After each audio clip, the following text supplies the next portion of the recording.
that elections don't really heat up until after Labor Day. Apparently, the two candidates for governor didn't get the memo.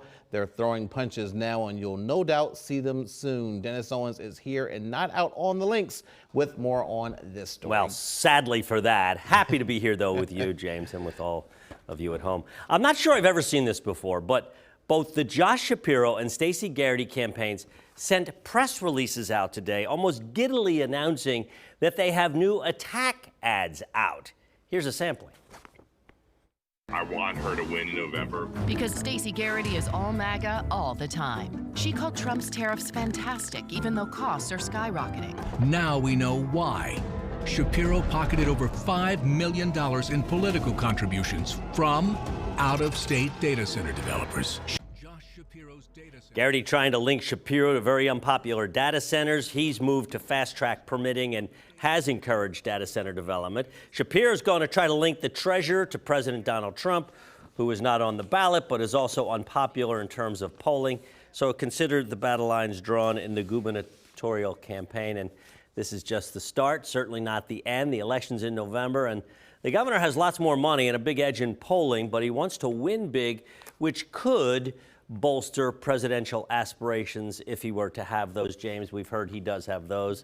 We shall see. Some folks wondering, though, why, given the lead, that he'd even bother going negative. He could keep his hands clean, have those third-party groups that put ads on the airways, that he could have them take shots at Garrity. I am going to ask the analysts on This Week in Pennsylvania that very question. We tape it later today. It'll be on our show this weekend. I'm looking forward to hearing the answers to that. I was curious about that as well. I got both the press releases from both campaigns, and that because I had to read it again to be like, wait, like they're almost excited to announce that they're putting attack ads out there. You don't usually just see something them like that. Yes.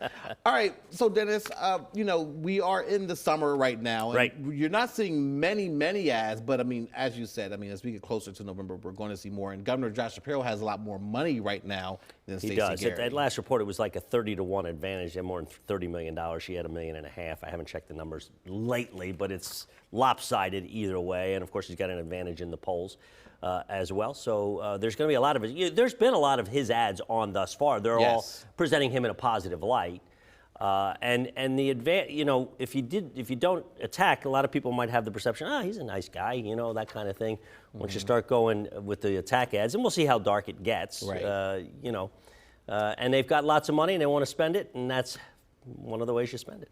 What else are you working for this weekend? Well, we have Congressman Brendan Boyle, Democrat from Philadelphia. He's talking about a lot of things, including John Fetterman and his own party. We're going to revisit John Fetterman, who was on Chris Cuomo at News Nation this week. And we also have Congressman Glenn G.T. Thompson. He's a Republican from Western Pennsylvania. He has a bill that would make it easier for migrant workers to work farms. He's the chair of the Ag Committee.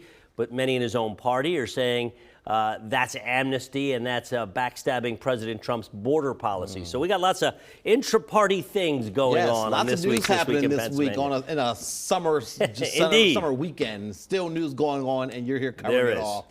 Dennis Owens, we will watch This Week in Pennsylvania this weekend. Thank you. You have a great weekend. Thank you so much. You as well. Hi, I'm Eric Finkenbinder from ABC 27, and we're excited to announce the new ABC 27 News Plus app. Live stream newscasts or watch content on demand. This is different than the ABC 27 app on your smartphone.